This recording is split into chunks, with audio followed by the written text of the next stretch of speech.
Alrighty, Ed. I was at home working in the basement. That's where my grow room is. And we're knocking on the door. The sheriff got a warrant, so I goes up there. They come outside. Here they had guns drawn, and they said we got a warrant. So they actually pointed a gun at you. Yeah, DNA did. Guns drawn.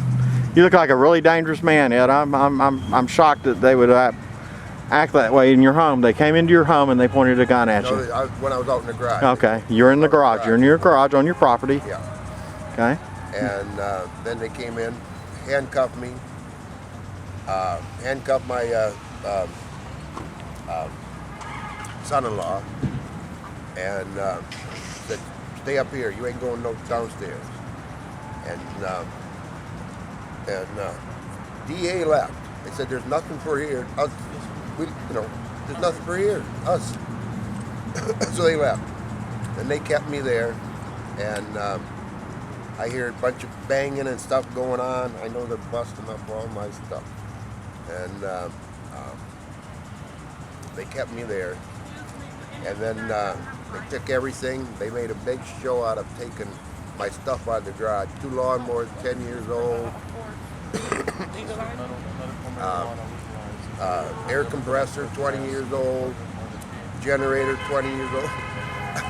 Leaf blower, probably worth about 20 bucks. Then they took my TV, my guns, my medicine, and then they come back the next day. Two detectives come back the next day and said, "You want to get your stuff back?" Thank you very much. And I said, "How much money you got in the bank? How much money you got in your checking?" And I told him, he said, "Well, you get your stuff back. We'll go check with our boss. Give us $5,000 to get your stuff back." And then he talked about putting a lien on my house. That scared me. Talking about putting a lien on my house. So what happened at the bank? How did they go down and get your money, buddy? No, I went down. Then they left. Said, "Well," he said, "you get $5,000 to bring it back." So they left. So I called this attorney, Tom Frank. He's in with the sheriff department. I called him, said, "They want $5,000 for me to get my stuff back." He said, "Well, I'll go over and check." He said, "I'll call you back." He never called me back. The detective called me back. "You got the money?"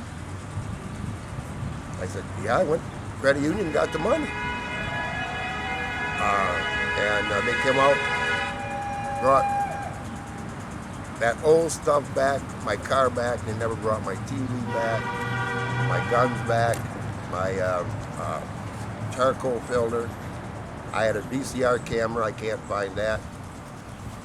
So they promised you if you would give them all your money, that they would give your stuff back to you. And then when you gave them all the money that you had, they just took the money and didn't give your stuff back. And I wouldn't have had that much money, but I just got a $2,600 check from lawyers for my asbestos. I wouldn't have had that much money in the bank. So you suffer from asbestos cancer? Right. I have asbestos. I don't have the cancer yet, but I have asbestos. Okay. And if I wouldn't have got that, I'd only had about $3,000. So how did you make it after they took all your money? Was it really hard on you? I mean, I couldn't go down in the basement for 3 weeks. I just couldn't go down. I was so afraid I couldn't go down there and look at that stuff. so they really just they broke your heart. They broke everything up. Broke everything, all my lights, all my cupboards, tore everything off the walls, took plants, took all my medicine, tore everything apart upstairs. And the DEA left. There was nothing there for them. Then that money upset me. And that damn lawyer, Tom Frank, he's in cahoots with him.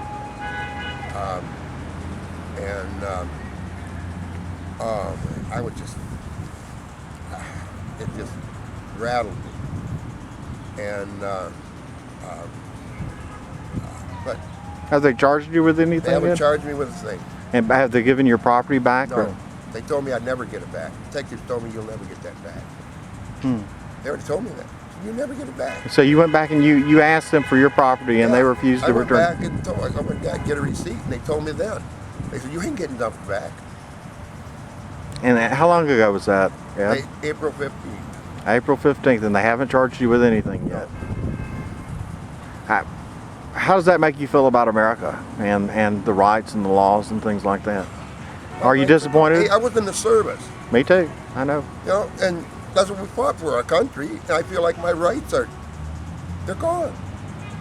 You know, I belong to the Post-American Legion, and I've been in there for a long time. And you know, I retired from General Motors. I put in 30 years at General Motors, and then they come and do this to me. And I showed them my card when they walked in the door.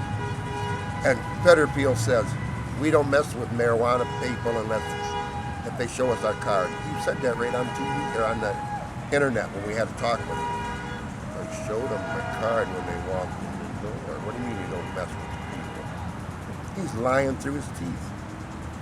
So he just really wanted your stuff. Is that basically? That's all he wanted. They wanted my stuff. That's all they wanted. Yeah. They wanted money. Then when I came down here to get the receipt at the sheriff department, the detective said, what's $5,000? He said, yeah, we put that $5,000 in an account to fight drug dealers like you. To fight drug dealers like me. I've never been arrested for drug dealing. And I don't have a felony. Never had a felony. Ed, you mentioned you were in the service. Yeah, I'm in the Navy. You were in the Navy. Yeah. Would you have died for your country if you were? Hell yes, in a heartbeat. And why would you have died for your country? I like to be free. You like to be free. You love this country, don't you, Yes, buddy? I certainly do love this country. Yeah, every service person I've ever talked to says the same thing. And if we all had to do it all over again, or if they called us now, if they called you right now and said, we need you, would you go? Hell yeah, in a heartbeat. In a heartbeat. Thank you. Thank you.